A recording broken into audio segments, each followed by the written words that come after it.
முடக்குவாதம் பேஷண்ட்ஸ்க்கு வந்து நாங்கள் ரிப்போர்ட்ஸ் பார்த்துட்டு சிம்டம்ஸ் பார்த்துட்டு உங்களுக்கு முடக்குவாதம்னு சொன்னால் போதும், என்ன டிசீஸ்னே தெரியாது, பேரில் வந்து முடக்குவாதம், ஐயோ நம்மளை முடக்கிடுமோ, இதை வந்து பக்கவாதத்தோட ரிலேட் பண்ணிப்பாங்க. இந்த பேர் வந்து ஏற்கனவே டிசீஸ் வந்தவங்களுக்கு இது ஐடியா இருக்கும். ஸோ முடக்குவாதம்னா ரொமட்டாய்டு ஆர்த்ரைட்டிஸ் அப்படிங்கிறது. முடக்குவாதம் வந்து பியூர்லி போன்ஸ், வெறும் போன்ஸில் வரக்கூடிய இன்ஃப்ளமேஷன். முன்னாடி நாள் சமைச்சு வச்சதை அதிகமாக யார் அடுத்த நாள் காலையில் பயன்படுத்துகிறாங்களோ, அதிகமான ஃபர்மெண்ட் ஆனது யார் வந்து பயன்படுத்துகிறாங்களோ, இவங்களுக்குலாம் வந்து இந்த ரொமட்டாய்டு ஆர்த்ரைட்டிஸ் வரதை வந்து நாங்கள் ரொம்ப காமனாக பார்க்குறோம். 30+ மேலே இருக்கக்கூடிய பெண்கள் காமனாக இதில் பாதிக்கப்படுறாங்க. பட் இதில் கொஞ்சம் குறிப்பிட்ட ஆண்களும் இதில் பாதிக்கப்படுறது வழக்கம். தூதுவளை கீரை இதுக்கு வந்து ரொம்ப விசேஷமாக சொல்கிறாங்க. இதோட சேர்த்து நம்ம வழக்கமாக பயன்படுத்தக்கூடிய முடக்கரத்தான் இருக்குது, முசுமுசுக்கை அப்படின்னு சொல்லக்கூடிய கீரைகள் வந்து ஆமவாதம்னு சொல்லக்கூடிய இந்த வாதத்தை குறைக்கிறதுக்கும் இந்த முடக்குவாதத்தை குறைக்கிறதுக்கும் இந்த கீரைகள் வந்து பயன்படுத்துகிறோம். சிறுதானியங்களை எந்த அளவுக்கு அதிகமாக சாப்பிட்றீங்களோ உங்களுக்கு வந்து முடக்குவாதத்துலேருந்து ஈஸியாக ரிவர்ஸ் பண்ணுறதுக்கு நிறைய வாய்ப்புகள் இந்த சிறுதானியங்கள் இருக்குது.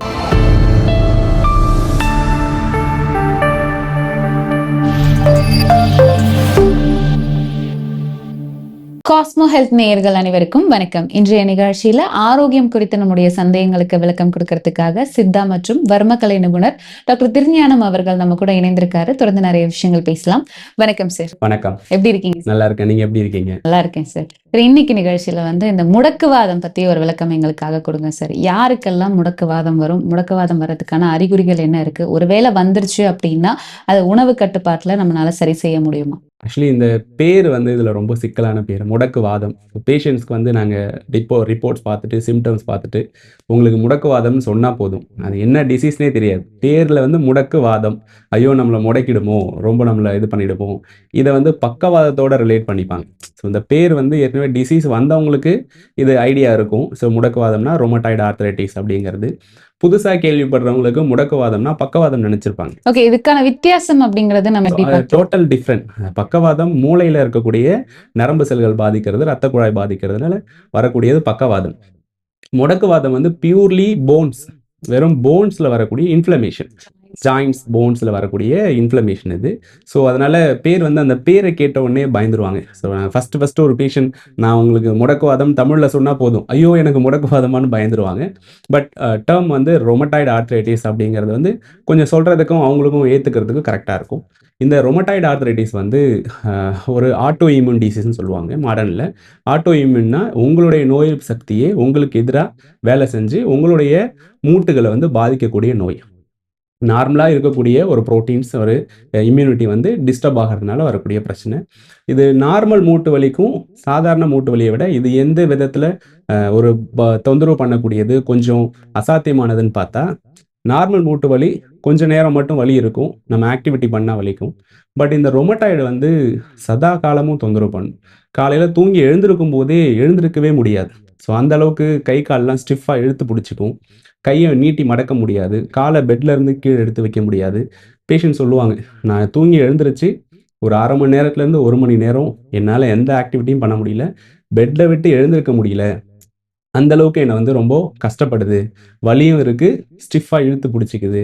ஸோ இதனால தான் அந்த பேர் வந்து முடக்குவாதம் அப்படின்னு சொல்லிட்டு காமன் டேர்ம்ல யூஸ் பண்ணக்கூடியதான் அந்த முடக்குவாதம். ஓகே, இந்த சியாட்டிகாவும் இதோட சேர்ந்த வலி தான, சிம்டம்ஸ் ஒரே மாதிரி இருக்குமா? சியாட்டிகா வந்து நீங்க நடக்கும்போது வலி இருக்கும், நிற்கும்போது வலி இருக்கும்.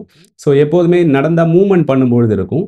இந்த ரொமட்டாய்டு ஆர்த்ரைட்டிஸ்ன்னு சொல்லக்கூடிய முடக்குவாதம் வந்து எப்போ நீங்கள் ரெஸ்ட் எடுத்துட்டு கொஞ்ச நேரத்தில் ஆக்டிவிட்டியை ஸ்டார்ட் பண்ணுறீங்களோ அப்போ வந்து உங்களை வந்து எந்த ஆக்டிவிட்டியும் பண்ண விடாமல் உங்களை ஸ்டிஃபாக இழுத்து பிடிச்சிக்கும். இதுதான் இந்த முடக்குவாதம்ங்கிற பேர். ஓகே, ஸோ இது யாருக்கெல்லாம் வர வாய்ப்பு இருக்குது சார்? பொதுவாக சயின்டிஃபிக்காக பார்க்கும்பொழுது இதில் அதிகமாக பாதிக்கப்படுறவங்க வந்து பெண்கள் தான் அதிகமாக பாதிக்கப்படுறாங்க. ஸோ இது சைக்கலாஜிக்கலாக வரக்கூடிய ஹார்மோன் இம்பேலன்ஸ், இதனால் வந்து இந்த ஆட்டோ இம்யூன் வந்து டிஸ்டர்ப் ஆகிறது ரொம்ப காமனாக பெண்களுக்கு தான் அதிகமாக பாதிக்கப்படுறாங்க. அதுலேயும் குறிப்பாக சொல்லணுன்னா மிடில் ஏஜ், ஒரு 30+ மேலே இருக்கக்கூடிய பெண்கள் காமனாக இதில் பாதிக்கப்படுறாங்க. பட் இதில் கொஞ்சம் குறிப்பிட்ட ஆண்களும் இதில் பாதிக்கப்படுறது வழக்கமான ஒரு நோய் நிலை இயல்பு இதுக்கு. ஸோ இதற்கான மருத்துவம் அப்படின்னு சொல்லும்போது முதல்ல வந்து நம்ம உணவு முறையை தான் வந்து பார்க்கறது உண்டு. இதில் நிறைய பேருக்கு என்னன்னா என்ன மாதிரியான உணவுகள் எடுக்கணும், என்ன மாதிரியான உணவுகளை தவிர்க்கணும் அப்படின்றது. முதல்ல என்ன உணவுகள் எடுக்கலாம் சார்? ஸோ இந்த நோயை வந்து குறிப்பாக நான் உணவுகளை தான் வந்து கம்பேர் பண்ணி நோய் வரதுக்கான காரணமாகவே நாங்கள் வந்து ப்ராக்டிஸில் பார்க்குறோம். ஓகே, சில உணவுகளை சாப்பிட்டா இந்த இந்த நோய்கள் ஆர்த்ரைட்டிஸ் வந்து வர்றதுக்கான பாசிபிலிட்டிஸ் நான் யாருக்கு பார்க்குறேன் அப்படின்னா, இந்த முன்னாடி நாள் செஞ்சு சமைச்சு சாப்பிட்றது. முன்னாடி நாள் ஒரு 2 நாள் முன்னாடி வந்த குழம்பு, இந்த மீன் குழம்பா இருக்கட்டும், இல்ல கருவாட்டு குழம்பு இருக்கட்டும், இல்ல முன்னாடி நாள் சமைச்சு வச்சத அதிகமா யார் அடுத்த நாள் காலையில பயன்படுத்துறாங்களோ, அதிகமான ஃபெர்மென்ட் ஆனத யார் வந்து பயன்படுத்துறாங்களோ, இவங்களுக்கெல்லாம் வந்து இந்த ரொமட்டாய்டு ஆர்த்ரைட்டிஸ் வர்றத வந்து நாங்க ரொம்ப காமனா பார்க்குறோம். அதுல அப்படி என்ன இருக்கு சார்? அது ஃப்ரிட்ஜ்ல வச்சு சூடு பண்றதானா, இல்ல சாதாரண உணவையே அடுத்த நாள் சாப்பிடுறது? எப்படி பயன்படுத்தினாலும் சித்த மருத்துவம் வந்து முதல் நாளில் சமைத்த கறி அமுதமெனினும் அருந்தோம் அப்படின்னு தான் சொல்றாங்க. நீங்க முன்னாடி நாள் அது வந்து அமிர்தமாவே இருந்தாலும், அடுத்த நாள் அத சாப்பிடக்கூடாதுங்கிறத மென்ஷன் பண்றாங்க. இதுல வந்து ஆமவாதம் அப்படின்னு சொல்லக்கூடிய வயிற வந்து டிஸ்டர்ப் பண்ணக்கூடிய அந்த வாதம் வந்து வயிறுல டிஸ்டர்ப் ஆகும். அது இன்டைஜஷன ஃபார்ம் பண்ணும். இன்டைஜஷன்ல இருந்து இது மூட்டுகள பாதிச்சு இந்த முடக்குவாதத்த உருவாக்குறதா தான் வந்து சித்த மருத்துவமும் சொல்லியிருக்கு. நாங்க பிராக்டிஸ்லயும் அதான் பார்க்குறோம். ஸோ யாரெல்லாம் அதிகமா இந்த மாரி ப்ரிசர்வ் பண்ண ஃபுட்ஸு, இல்ல முன்னாடி நாள் சமைச்சது, ரொம்ப நாள் இன்டைஜஷன் இருந்துகிட்டே இருந்து, அடுத்த மூட்டு வழியா வர்றதுல வந்து இந்த ரொமட்டாய்டு ஆர்த்ரைட்டிஸ் காமனா பாதிக்கப்படுறாங்க. ஸோ அதனால உணவு முறைகள்ல நாங்க குறிப்பா சொல்றது வந்து, உங்களுடைய உணவு பழக்கவழக்கம் ரொம்ப ஸ்ட்ரிக்ட்டா, ஸோ அன்னைக்கு சமைச்சது, அப்போ ஈஸியா டைஜஸ்ட் ஆகுற ஃபுட்டு, இந்த மாரியான ஃபாலோட் டைஜஷன் பேட்டர்ன நீங்க ஃபாலோ பண்ணா மட்டும் தான், இந்த நோய் வராமலேயும் பாதுகாக்க முடியும். வந்ததுக்கு அப்புறமும் நம்ம வந்து ஈஸியா ரிவர்ஸ் பண்றதுக்கு மெடிசின் எடுத்தா சீக்கிரமா கியூர் பண்றதுக்கும் ஒரு சப்போர்ட்டிவா இருக்கும். ஸோ இந்த நோயில ஃபுட்டோடைய ரோல் வந்து ரொம்ப ரொம்ப முக்கியமா நாங்க பார்க்குறோம் இதுல. ஓகே. ஸோ முதல் காரணம் வர்றதுக்கு வந்து இந்த முந்தின நாள் சமைச்ச உணவை கேரி ஃபார்வர்ட் பண்ணி சாப்பிடக்கூடாதுன்னு நீங்க சொன்னீங்க. இப்ப என்ன மாரியான உணவுகள அதிகமா எடுத்துக்கும் போது இந்த நோய் நிலைய நம்ம கட்டுக்குள்ள வைக்க முடியும்? ஸோ நம்ம சித்த மருத்துவத்துல முடக்குவாதம் வந்துச்சு அப்படின்னாலே, குறிப்பா வந்து கீரைகள். கீரைகள் வந்து அதிகமா இதுல பயன்படுத்த சொல்றாங்க. இதுல குறிப்பா மூலிகைகள் கீரைகளா சொல்லும்பொழுது, தூதுவளை கீரை இதுக்கு வந்து ரொம்ப விசேஷமா சொல்றாங்க. இதோட சேர்த்து நம்ம வழக்கமா பயன்படுத்தக்கூடிய முடக்கரத்தான் தெரியும் உங்களுக்கு. ஸோ முடக்கரத்தான் இருக்கு, முசுமுசுக்கை அப்படின்னு சொல்லக்கூடிய கீரைகள் வந்து இந்த இந்த ஆமவாதம்னு சொல்லக்கூடிய இந்த வாதத்த குறைக்கிறதுக்கும், இந்த முடக்குவாதத்த குறைக்கிறதுக்கும் இந்த கீரைகள் வந்து பயன்படுத்துறோம். இது இல்லாம சிறுதானியங்கள். ஸோ எந்த அளவுக்கு நீங்க புரோட்டீன் ரிச் டயட்ல இருக்கக்கூடிய குறிப்பா சிறுதானியங்கள். மத்த முழு தானியங்கள விட சிறுதானியங்கள் நீங்க கம்பு, கேழ்வரகு, திணை, சாமை இந்த மாரியான சிறுதானியங்கள்ல எந்த அளவுக்கு அதிகமா சாப்பிடுறீங்களோ, அந்த அளவுக்கு இந்த ஆன்டி இன்ஃப்ளமேஷன குறைச்சு, அந்த இன்ஃப்ளமேட்டரி ஃபேக்டர்ஸ குறைச்சு, உங்களுக்கு வந்து முடக்குவாதத்துலருந்து ஈஸியா ரிவர்ஸ் பண்றதுக்கு நெறைய வாய்ப்புகள் இந்த சிறுதானியங்கள் இருக்கு. அந்த காலத்துல ஏன் அதிகமா இது இல்ல அப்டின்னா, so daily day to day food ஆக்டிவிட்டிலேயே கண்டிப்பா உங்க வீட்ல ஒரு கம்பு, கேழ்வரகு, இல்ல திணை ஏதாவது ஒண்ணு வழக்கத்துல இருக்கும். பட் இப்போ வந்து முழுக்க முழுக்க ரைஸ், அரிசி. இது வந்து குறிப்பா சொல்லணும்னா நெறைய மாவுச்சத்து, நெறைய புளிப்பு தன்மை ஏறக்கூடிய ஒரு விஷயம். அதனால ஃபர்ஸ்ட்டு விஷயம் இந்த புளிப்பு தன்மை வரக்கூடியது, ஃபெர்மென்ட் அதிகமாகக்கூடிய ஃபுட் ப்ராசஸ் வந்து இதுக்கு அவாய்ட் பண்ணாலே சீக்கிரமா இதுல வந்து ரிவர்ஸ் ஆக முடியும். ஓகே. குறிப்பா இந்த கருவாடு மாதிரியான பொருட்கள வந்து முடக்குவாதம் இருக்கிறவங்க சாப்பிடலாமா சார்? கண்டிப்பா நான் அவாய்ட் பண்ணணும்னு தான் சொல்லுவேன். ஏன்னா இது பிரிசர்வ் பண்ண ஃபுட் எல்லாமே இந்த முடக்குவாதத்துல கண்டிப்பா டிஸ்டர்ப் பண்ணுது. ஸோ அதனால டெய்லி ப்ராசஸ் பண்ணி டெய்லி சமைச்ச உணவு, அதுவும் அப்போதைக்கு சமைச்ச உணவு வந்து ரொம்ப ப்ரிஃபரபிளா இருக்கும். ஓகே. ஸோ முடக்குவாதம் வந்தவங்களுக்கு காலையில எழுந்த உடனே வந்து ஒரு வலி, அந்த நீர் கோத்துக்கிறது, எந்த வேலையும் செய்ய முடியாது, இந்த மாரியான நிலைமையில இருக்கிறவங்களுக்கு ஏதாவது எளிய வீட்டு வைத்தியம், அதிலிருந்து இன்ஸ்டன்ட்டா ஏதாவது ரிலீஃப் கிடைக்கிறதுக்கு ஏதாவது வீட்டு வைத்தியம் இருக்கா? கண்டிப்பா வந்து இதுக்கு நாங்க ப்ரிஃபர் பண்றது வந்து மருந்துகள்ல திரிகடுகு சூரணம் அப்படின்னு சொல்லிட்டு எல்லாருக்கும் பரிச்சயமான ஒண்ணு. அதுல சுக்கு, மிளகு, திப்பிலி அப்படின்னு சொல்லக்கூடிய உஷ்ணத்தை தரக்கூடிய ஒரு உணவு மருந்து அது. அது உணவாவும் எடுத்துக்கலாம், மருந்தாவும் எடுத்துக்கலாம். இந்த திரிகடுகு தான் நாங்க வந்து அதிகமா பயன்படுத்துறோம். இத தொடர்ந்து ஒரு 1/2 ஸ்பூன் அளவு தேன்ல குழச்சி டெய்லி ஒரு 2 கிராம், 2 கிராம் சாப்பிட்டுட்டு வந்தா, காலையில வரக்கூடிய அந்த கடுமையான வலிய குறைக்கிறதுக்கும், எழுந்த உடனே உங்களுடைய ஆக்டிவிட்டிய இம்ப்ரூவ் பண்றதுக்கும் இது ரொம்ப ரொம்ப விசேஷமா உங்களுடைய முடக்குவாதத்த குறைக்கிறதுக்கு பயன்படும். ஓகே. ஸோ எக்ஸ்டர்னல் அப்ளிகேஷன் வெளிப்பூச்ச ஏதாவது எண்ணெய்கள் தடவுறதுனால இதற்கு தீர்வு கிடைக்குமா சார்? ஆக்சுவலி இது வந்து ஒரு சிஸ்டமிக் டிசீஸ்ன்னு சொல்லுவோம். இப்போ ஆஸ்டியோஆர்த்ரைட்டிஸ் நீலாம் வந்து ஒரு லோக்கலா இருக்கக்கூடிய இன்ஃப்ளமேஷன் இது. இந்த ரொமட்டாய்டு ஆர்த்ரைட்டிஸ் மட்டும் உங்க உடம்புல நோய் எதிர்ப்பு சக்தி டிஸ்டர்ப் பண்றதுனால, உள்ளுக்கு மருந்து சாப்பிட்டு குறைக்கிறது மட்டும் தான் இதுல ரொம்ப பெர்ஃபெக்ட்டா இருக்கும். இத நீங்க வந்து வெளியில தடவுற ஆயில் வச்சு மட்டும் என்னால கண்ட்ரோல் பண்ண முடியுமா அப்படின்னா, இதுல ரொம்ப கொஞ்சம் சாத்தியம் இல்லாத ஒண்ணு தான்.